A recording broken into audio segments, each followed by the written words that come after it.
Ladies and gentlemen. Yes, gentle them's perfect. All right. Hi, everybody. What's up, bitches, bros, and non-binary hoes? I love that. Going on, all my fat ass havers.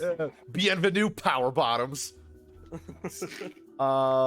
Invite me to the thing. I thought I shall did, join. but I shall send you another invite. Do it, you fool. Do it now, come on, do it now. Do it. Come on. We're Bucket's D&D campaign, and he had like an infernal demon that and then I realized, like, wait a minute, Bucket, I as a ranger, and I chose like demon or like Fiends. infernal as my favorite enemy. It's like, Bucket, I can technically understand their language because it says that in favorite enemy, and it's like, okay, so Everyone you can understand could. Okay, Yeah, no, Because you it have was a you have advantage on wisdom checks regarding your favorite enemy.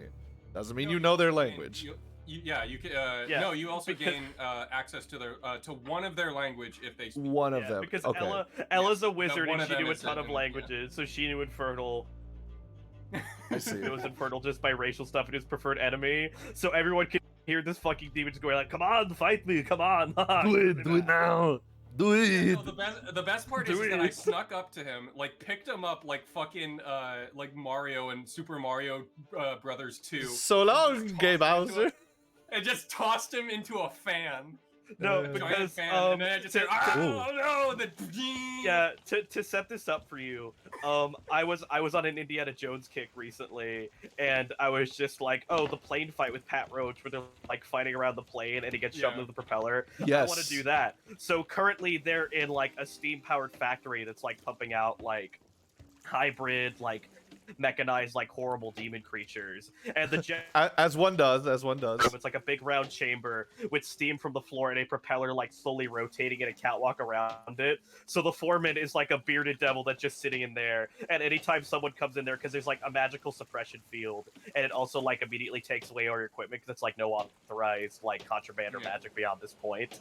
So he literally just sees people come in, strip off his shirt, and gets in a fist fight with people. So he ended up knocking Courtney out, and then he just like got tossed to the big propeller by Yak. And I was just like, well, I want him to be Pat Roach, but I don't want him to be obviously Pat Roach. How do I cover it up a little bit? I mean, I'll just make a Big John. It happens to the best of us. It happens to the best of us. Being thrown into a propeller, fighting on a plane. Ah, no, put me down. No, Ah! come on, kill me. Who among us has never done it before? Among Us. Who among us has not had an aviation accident? Who among us has not killed other people? Among us. Ah, Among us has not been. Redis Suarez. Redis Sours. I'm here to sell Connor. I saw her vent in maintenance. I'll be back. God, I think Sorry, I'm being- sorry, I think my wife is calling me. I'll be back. Hold on. All right, we Issues. I have to leave this like. what are we gonna do? What are we gonna do? What are we Well, gonna there's a do? Fort and Fort. There's a Fort of Fortune. Yeah, the staring Fort of Fortune active right directly now. in front All right, of us. So let's do it. Slap on a. Let's do it. Let's do it. Let's do it. What are we slapping what- on? Do we want to do more Order Souls? Yeah, fuck it. Let's slap on another order. Baron, look back. Look over here. Look over here. No. I have a puppy. Oh, you got my dog. My dog It's is right it's here. my dog. Look at this Hold one. on. I'm bringing my dog over. Dog seat. Put the dog down. Hold on. I'm Put the coming. dog down. Put the dog down. No. I'm right here. Oh, Look. Please. Oh, he looks adorable. Doggy. Oh. I don't have a dog. Oh. Do we My need to get fox blood? instead. Oh, weird. Hold on. I think my camera's. I've got. Did my camera Rip. stop working? Fuck me. Yeah. Mr. Revelation Z, thank you for the follow. Why? Oh, What the are you fuck? Oh man, Rod is stream sniping me. Oh fuck. I'm yeah. stream sniping you. I'm a terrible friend. Oh man. See? Dang it. I thought I was going to grow from this. Shoot. Elgato face cam. Is this the one? No. Helado. Pelado. Drogado. Iado. Escalera. Oh. Okay, hold on. I might have to turn off my camera hub and turn it back on. Did that work? Oh hell yeah, my tea actually tastes like something this time. Fuck. Why is my camera not working? British moment. It's called I've been subsisting on hot tea because I have COVID and I can't drink alcohol. Oh, I'm so sorry. But yeah, because it also is fucked because I've been playing a lot of D It was working. for beer like all during quarantine, and I'm like I can't have any because I'm sick. But yeah, I've been drinking tea, and there's apple cinnamon tea downstairs. It's really good, and it's really hit or miss because it's either gonna taste like apple cinnamon. I guess they never miss. But yeah, this is Jesus. this is the rare point where it actually tastes like something. But I'm guessing a lot of that taste is because I put honey in it. I see. Makes sense to me. All right, my camera's back. I'm ready. Good job. Did you? All right. Do you have a fox and it's called McCloud? Of course you Yes. do. Of course you do. yeah. Of course. I can get out my fox. Oh, he's so cute. All range mode. Hiya! Here's my fox. Where's he at? Yeah! Impossible. Who are you guys? We're Star Fox. Fox! Whoa! Door barrel. Oh god, I remember for my birthday stream, it makes me sad. Airport got me Dolphin emulator, so I was able to play Star Fox 64. Oh yeah. None of those words are in the Bible. None of those words are in the Bible. Yeah, it's true. I had Dolphin. Airport emulator, got me Dolphin emulator so I could play Star Fox. Yeah. 1 second. Hold on. I need to make sure that my... Oh, there it is. Sorry. Do we have the? Oh shit! No, Bucket, vote for the thing. I need to do it still. I'm sorry. 1 second. I thought I did. No, if we get 2 out of 3, it should be fine. I'm going back. Oh, I see. You get We to... might be- hold on. we You might get have to go far away. overpower me in the Federation. God. Oh yeah. Do you Yes. want to? If you want to crank it back around, we just got going. So. Oh, you hit anchor already. Gingy, crank that soldier boy. No, I went into the building and I guess forgot to stick the knife on the table because I know I went. There we go. No, I was going over and then Rod and I got distracted by showing each other our dogs. That's what happened. Ah, yes.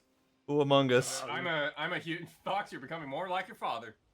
No, I really Hiya! used to be a huge Star Fox fan. Hi, my name is Fox McCloud. My father is dead. Yeah. Hiya! Hiya! Hiya! Mission complete. Mission complete. But like, Mission complete. but like base boosted to oblivion. Mission complete. No, I remember my. I remember. I used Wait, hold on. Prepare your ears. Prepare your ears. Oh, no. All right, I'm prepared. I'm playing. Mission complete. Oh god, I should get voice mod going. So me and my cousin, we would make like silly names for all of like the melee fighters. Yes. And one of them, so for Fox, it was Fucks. For Samus, it was because the Anus? announcer said Sumus. Was it No, anus? because the announcer said Sumus, we would just say Hummus. Amos. Hummus. Fox McCloud. Fucks. I didn't make up funny names, but I would like Link. make up names for the yeah. skins. Which the only two I remember is like Black and White Kirby was Great Depression Kirby. Of course, My of course. my favorite thing about Ultimate. My favorite thing about Oh, no, it Ultimate was with the Captain announcer Falcon. is that they have this massive gap between the word duck and the word hunt. Duck Oh, yeah. hunt. And it's the opposite problem in 3DS because there's too much of a guy, so he's like playing Duck Cunt. Like there's almost Duck no Cunt. in it. Duck Cunt. The cunt. The vagina. What's the one they've done in Melee where they've gone to the name announcer and it's like Ness, Mario, Pikachu, Samus, Ganondorf. Ganondorf is so- just flatter than all the rest. The reason because of that is that they use the announcer for both the Japanese, American, and PAL regions, so it just sounds really off because it's a Japanese announcer trying to do like English, Gotcha. I Okay, see. we're back. and phonetically they're like a little bit off. That's why in Melee it was like Sumus, because he had no idea how to pronounce it. Oh, is this a Mystery of the Druid situation? Metroido. Sort of. Yeah. Well, it's Al's Pizza Palace no, has the best pizza in all of London. In Smash Brothers Ultimate, or no, in Smash Brothers Brawl, it's King Dedede, because that's how you say it in Japan. Yeah. Right. Oh yeah. The, And then in Ultimate, it's King Oh, DDD. yeah, King obviously they DDD. fixed it later. Yeah. I started also saying the- Sumus as a joke for Samus, and I hate it. Can we come up with new characters for Smash Brothers, but we have to say their names as the announcer? Slap Bambo. Oh, President Obama. Rosa and Rosa. Senator Armstrong. What's my? Oh yeah, my nicknames for Pikachu is just whatever hat he was wearing. Rat. So it's like Wizard Rat, Chef Rat, Pokemon Rat. The lady who got her face eaten by a chimp. The chimp. That's a Spanish fascist leader Francisco Franco. that's a long one. Adolf Hitler. Adolf Hitler. Joseph Stalin. Jotaro Kujo. Louis from Pikmin 2. Dr. Phil. Swamp Thing. Margot Robbie. Wait, what do we see? Speaking of, Heads up to our south. I see a brigantine. I see a sloop. Yeah. Yeah, I think but that yeah, the might Fort of be Fortune where disappeared, so we gotta find something to do now. Well, Wait, I think have that Captain Voyage. I Hold think- on. Brigantine east. Yeah, no, that's where the fort was, guys. Ooh, okay. It's yeah, to 9 o'clock. Brigantine. Player. Yeah. Yeah. Oh, fun. So we could engage, or we could go do something else. I say And let's then do something else. Brigantine and sloop 12 o'clock. Well, let's see. What do we have for quests? I got voyages. Hold on, I'm looking. I got. We got 3 Merchant Alliance commissioned for Primrose, 2 Gold Hoarders, and 4 Order of Soul. There's a rowboat over on that island. Okay, slap an anchor. Slap maker, slap maker, make me a we got slap. We got a Gilded Voyage. Whoa! With Skull of Destiny, and we got a hit a cargo rock. run of Legendary Prophet as well. Going through my Oops, regular only hit a rock. voyages. Yep, I'm on it. Stop blowing holes in my Oh, ship. good. Hey, Febs. Fun Febs. fact: neither the Axes nor the Allies pass the Bechdel test. They really don't. You. Yeah, no, Febs has just been on the Bechdel test. The meme. Bechdel test, yeah. Did you know that no Metal Gear Solid passes the Bechdel test? Bechdel test. I think what it some Yeah, because they keep like talking the about one man, Big Boss, the 2019 entire time. 2019 Joker passes the Bechdel test, but Midsummer doesn't, or something like that. Jesus. Oh my god. I forget the one that doesn't, but I know that Joker passes the Bechdel. Was Oh yeah, speaking of Oh. Metal Gear, I actually did Jet. I found a Stream treasure chest. on stream. Oh, okay, turning around. There's gold. Oh, Lapoggers. Yeah, no, I did Jetstream Sam's DLC, and I got my ass kicked by Armstrong. Did you know that he's Brazilian, just like me? Yes, I know. No, that's We know. That's my favorite. That's my favorite meme when Puss in Boots came out. Where- It's where like are you guy going? Takes down a giant only to almost get killed by a Brazilian, and it's Puss in Boots in Metal Where- Gear Rising. Where are you going? I wanted to pick you up. No. Anyway, Get on. Okay, fine. let's just. I have a Order of Soul girlfriend. Uh, It never well, beats me. I've seen your pictures, and I'm like, God damn it, he's taken. Fuck. No, we talked about it earlier. We're like, yeah, Rod's hot. Yeah. Aw, thank I you. saw actual pictures of him, and it's like, oh my God, he's fucking. Like, how am I Yeah. supposed to compete with this? Like, this is my streamer competition essentially. I'm No, fucking blown out of the I am not your No. competition. I am not your competition. I'm not your competition. It's like whenever I see pictures of Alex or we're just like hanging out and I just like look over at him, like when we're both like sleeping in the I same just bed and I wake compare up in the every- middle of I the night. compare I'm just all like, of what the my fuck? mutuals. He's hot. How'd I get so lucky? Like how do I have Aw. him? So, Okay, all right, we're doing. I have these 2 friends of mine, Mira and Jeff.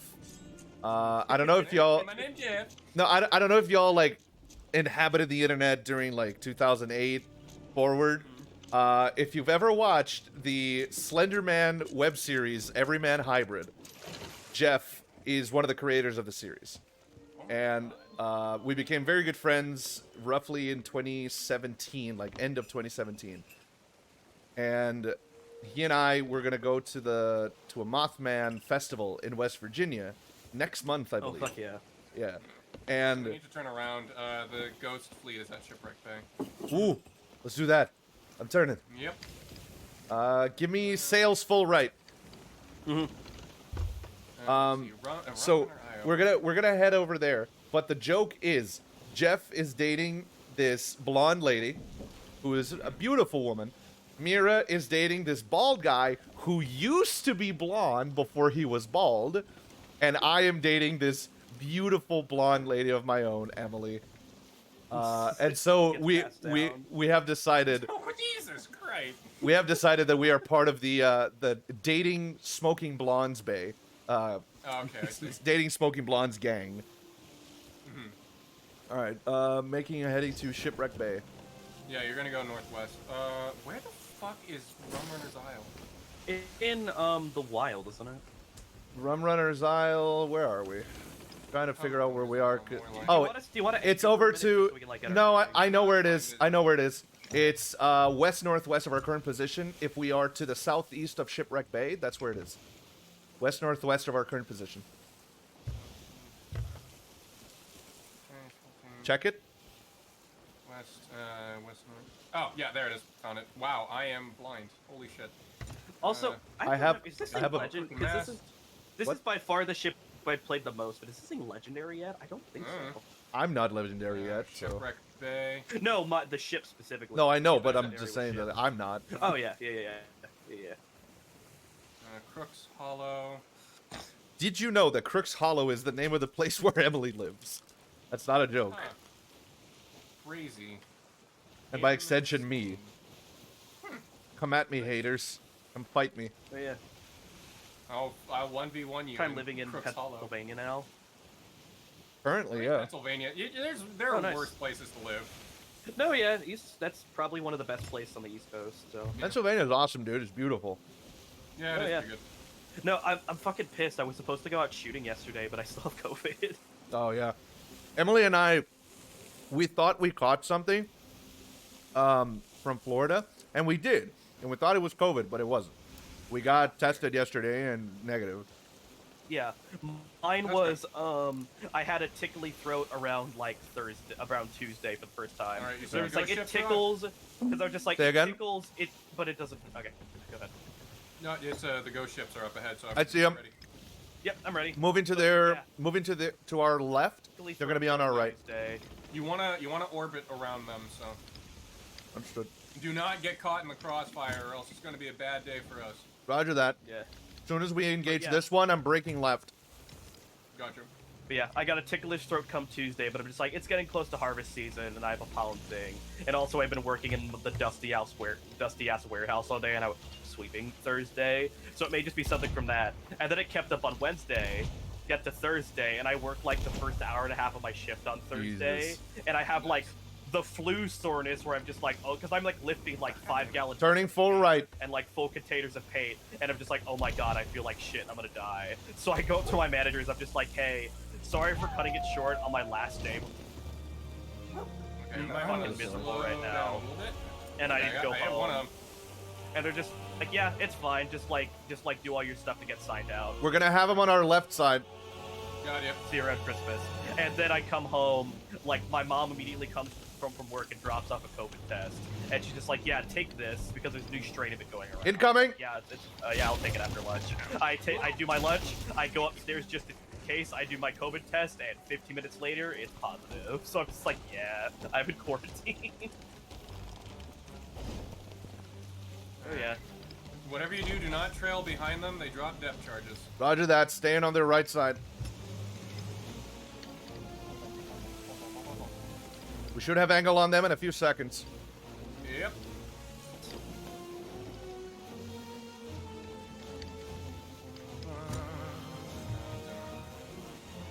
It's time to have COVID.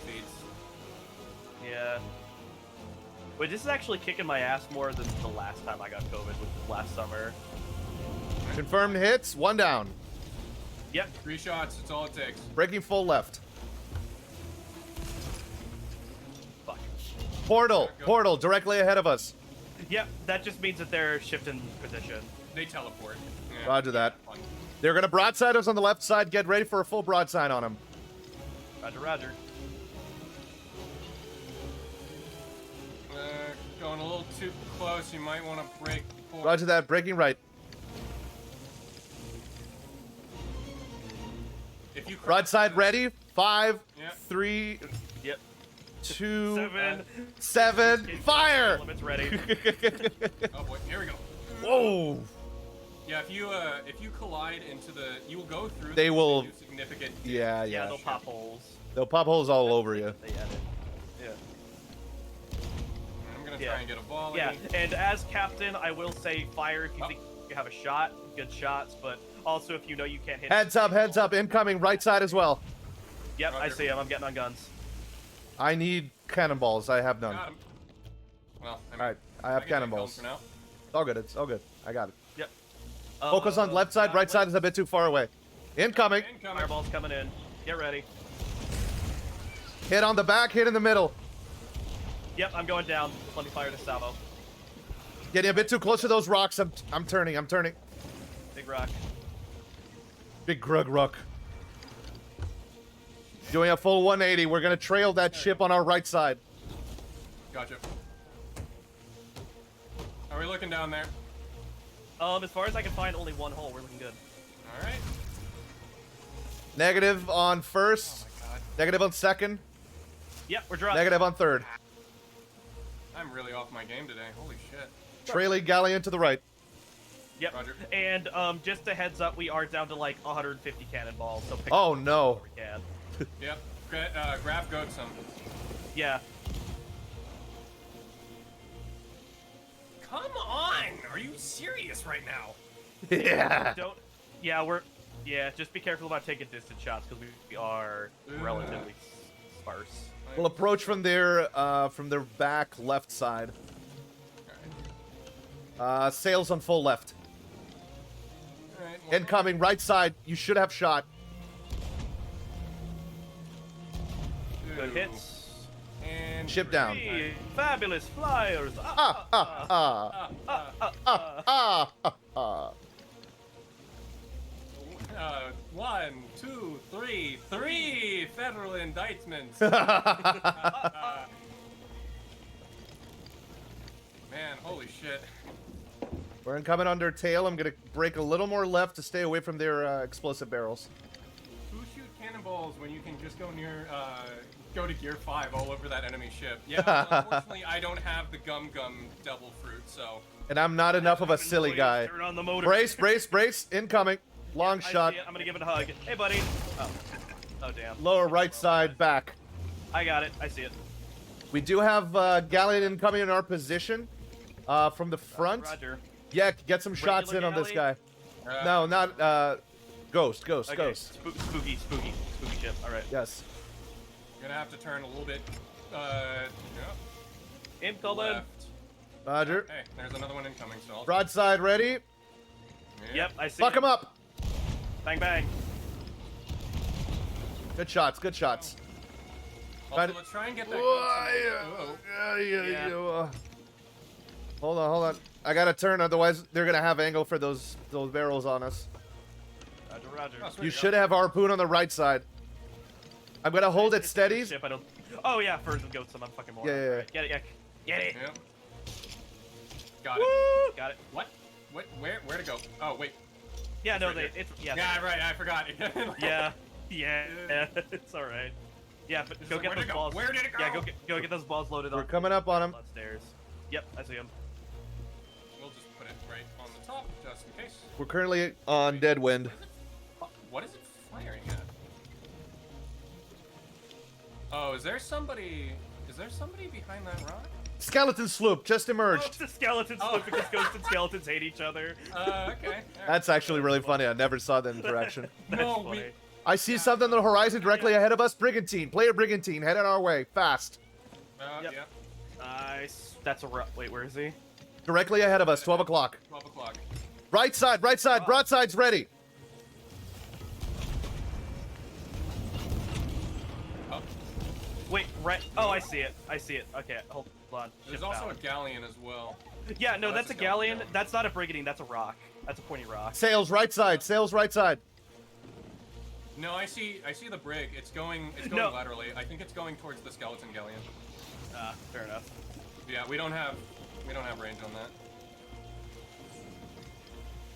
Yeah, the thing about brigs is that their cannons are a little bit more narrow when it comes to shot angles. So Yeah. God, I need to Mid. get this angle fucking... Yeah, I don't have a shot. Don't worry, don't worry. I'll get you where you need to go. Or they're just trolling, waiting to. Oh wait, no, they're sailing towards that skeleton ship. Okay, I think they're just going for that. Which, you know. All right. I'm gonna break left. You guys should have a shot. Yep. All right. Loading cannon. Yak, that's all you. I'm gonna start offloading supplies. Get him. Gotcha. Yep, we got him full. All right, brace yourself. He's down. Here we Yeah, go. I'm already down here, so I'll get the thing. Pulling full right. We're gonna engage that galleon to our 2 o'clock. All right.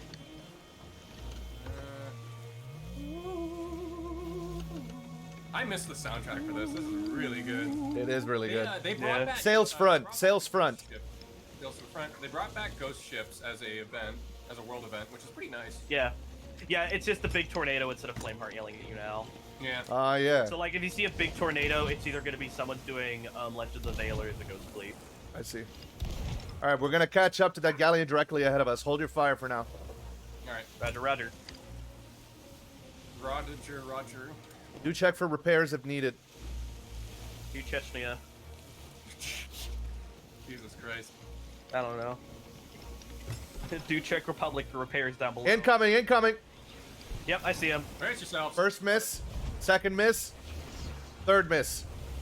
Nice shot, asshole. There's... Hit. Back section. Yeah, I got it. I'm going down. I'm going down. I see it. Barrels left side. Barrels left side. You might not be able to. Ah, that's fine. Ah, Left side, broadside. Get ready. got it. Stay on it, stay on it. Breaking full right. Roger. Oh. Bucket, get on that cannon. So we're... Yep, I know. It's fine. Give I me a got it. second. I got it. Ow. Big hits on us. Okay. Yeah, no, I got it. Oh. I'll go down to repair as well. No, I see it. It's right here. Ship teleporting. We won't be able to get him. Not yet. They like doing that, They do. unless it's round 2. It might be. All of them disappeared. Yeah, it's round 2. All right. Yep. Here we go. Fuck, my camera turned off again. What the fuck is happening? Baron, you're blocking my sight. Oh boy. Okay. Right side, get ready for broadside. All right. Fire! Black flags back. Black Give him everything you got. No quarter, boys. It's gonna hurt! Big one. They missed us. Fire, fire, fire. Backside. Epic No, Jim no, Carrey no, the no. mask moment. I'm going down. Oh wait, X already down there. All right. Yeah, I'm good. I'm good. I'm good. Stay on, stay on.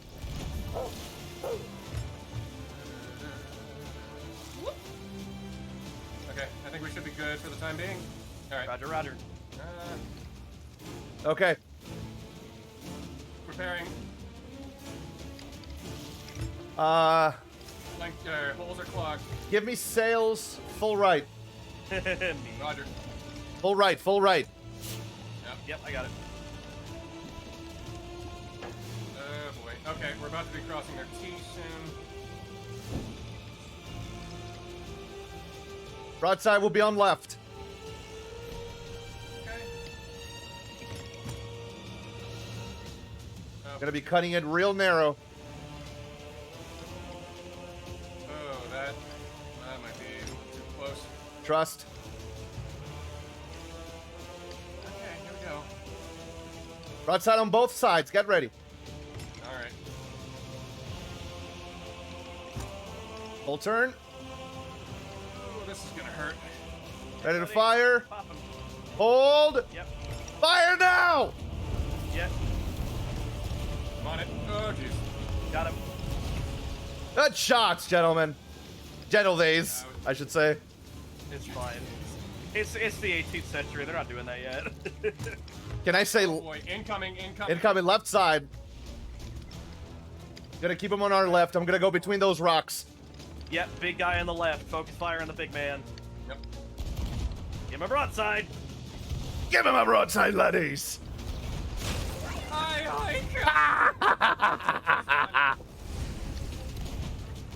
No, he's teleporting. Hold fire. No, I know. I just. Yes! Right side, right side. Okay. No, that's it. We're done. All right. Turning full. Uh, All right, let's get that goatsome and that loot because we are low on cannonballs. Yeah. Damn. Oh yeah, baby. give me an anchor drop real quick. Yep, got it. No. You won't need it. All right. I thought we were getting a bit too close to this rock, but we don't. Okay, but how cool was that fucking in between thread the needle? Yeah, that was. Yeah. Come on, you gotta trust. You gotta trust the helmsman, baby. If there's one thing I know how to do in this game is sail. I'm Irish, so this is like cultural exploration for me. Okay. Joke. Dumb joke. What about being a Barbary Corsair? That might be more in line with me. I would be a Portuguese sailor, I suppose. I also Oh, have yeah. more English in me. A Roman sailor. That's what I would be. Yeah. Because my Jewish heritage doesn't really mean that I sail. All right, left side. Get ready to pick everything up. Yep. Gonna hit anchor soon. Yep. I'm gonna undo this barrel because I think technically with my DNA test, like a lot of my English stuff is a lot of London, but after that it's mostly stuff in Northern Ireland. Got it. Yeah, it's a lot of the Greater London area, and then it's a lot of stuff from Northern Ireland, and then right after that, it's a lot of stuff from the Irish Republic. So I'm just Valid. Irish. Very valid. My favorite thing. Oh, we got 5 people watching. Hello, everybody. Thank you for Hello. coming. Man, I only got 2. Sad face. And Rod, one of them is Rod really airport. is the superior streamer. I got a rock. I got a rack. I got a rock. Take us to that little cloud of boys, little goblinos flying around. The 3 green witches. We call it the ghost And floatsome or Cap- goatsome for short. Captain's policy is skulls and stuff on the quest table, loose items on the quest table, and chests like on the floor next to it. Aye, aye, Captain. And every time we do a successful bounty, we play a game of slap ass. How does that work? Slap ass. It's the same. It's the same as slap ass in the real world, except we have a cannon in this game. Oh, So don't lose. I expect to get a shout out by the end of this, Rod. I swear. Everybody go follow Yektan right now. Yektan. Go give him a kiss. God, Yes. that takes And me what back did to before I introduced you to, and I think I was watching a Skyrim stream or something from Rod, and I made a joke about like everybody go follow ban that message. Sorry, we don't like promote bigger streamers. Oh yeah, because I thought. Oh yeah. Yeah, but and I was gonna say something about like he's like has 600 less than you, but I was like, no, it's fine, it's fine. No. Had I known, I would have been like, oh, that's cool. No worries. Yeah, no, I just make it laugh, and I told that to Yak, and it was like, I'm not a bigger streamer than him. What the fuck? I do feel like Yak is the most likable between me and him. What? No. Yes, way. dude. No, I can't shut up about politics. I sucks. What are you talking about? I do stupid fucking voices. fucking hate that guy. Who the fuck is Yak? He's been playing in my D&D campaign for like a. You're that right, guy. hate him. Speaking of streamers that are also really cool, you guys should go follow Moshe Dale at Twitch.tv. TV. He's gay and Jewish, just Jewish like me. God, I need to turn the Bill Cipher full. If you properly again. if you like streamers, you should follow Mr. K-Rock. K-Rock. He's really cool. Doesn't Yeah. Katie stream? Isn't her Baron. handle, like isn't her handle her same on Twitter? I don't know. Baron, you and I, we met because of The Infinity War dub. fan dub, yeah. This earlier. Stand up. Yeah. No, I love bringing that up. It's like, yeah, me and Rod met when we did a fan dub hosted by like a popular Twitter page that had the guy who voices Shadow that. I did not know about that when Fandubs in I it. watched that. I was like, no. It was so Sean, fun. dude. So much fun. In that. We were actually thinking of doing a fan dub of the Genshin Impact opening as a joke. Jeez. Yeah, maybe doing that at some point. See, my one moment of victory in that stream was in that recording. The fleshlight of destiny. Oh, the flashlight of destiny. I never knew it was real. And I was rocking Raccoon. Yeah, we had to. I remember we had the movie for a minute of that because, like, from up until that point, the stream was pretty safe for work. Good night. Yeah.